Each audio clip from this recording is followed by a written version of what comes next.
തോക്കുകളും ടാങ്കുകളും മാത്രമാകില്ല നിർണായക ശക്തി. മനുഷ്യരെ പോലെ ചിന്തിക്കുകയും അപകടങ്ങളെ സ്വയം തിരിച്ചറിയുകയും വീണാൽ വീണ്ടും എഴുന്നേറ്റ് മുന്നേറുകയും ചെയ്യുന്ന റോബോട്ടുകളായിരിക്കും പുതിയ യുദ്ധങ്ങളുടെ മുഖം.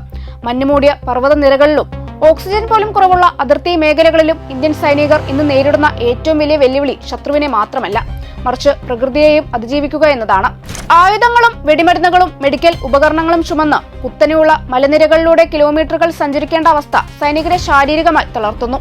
എന്നാൽ ഇനി ആ ഭാരങ്ങൾ ഏറ്റെടുക്കാൻ യന്ത്രങ്ങൾ തന്നെ യുദ്ധഭൂമിയിലേക്ക് നേരിട്ട് ഇറങ്ങുകയാണ്. ഇന്ത്യയുടെ പ്രതിരോധ രംഗത്ത് വലിയ സാങ്കേതിക ചർച്ചയാകുകയാണ് പരമെന്ന തദ്ദേശീയ റോബോട്ടിക് സംവിധാനം.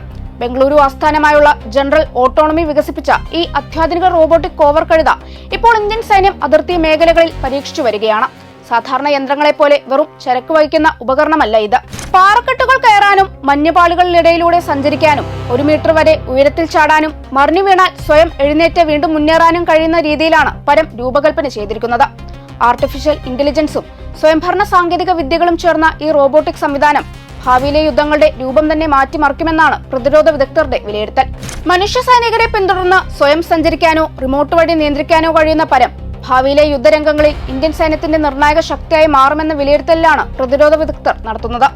ആർട്ടിഫിഷ്യൽ ഇന്റലിജൻസും സ്വയംഭരണ സാങ്കേതിക വിദ്യകളും യുദ്ധഭൂമിയെ മാറ്റിമറിക്കുന്ന ഈ കാലത്ത് ഇന്ത്യയുടെ പ്രതിരോധ സ്വയം പര്യാപ്തതയ്ക്ക് പുതിയ മുഖം നൽകുന്ന സാങ്കേതിക അത്ഭുതമായാണ് പരം ഇപ്പോൾ കണക്കാക്കപ്പെടുന്നത്.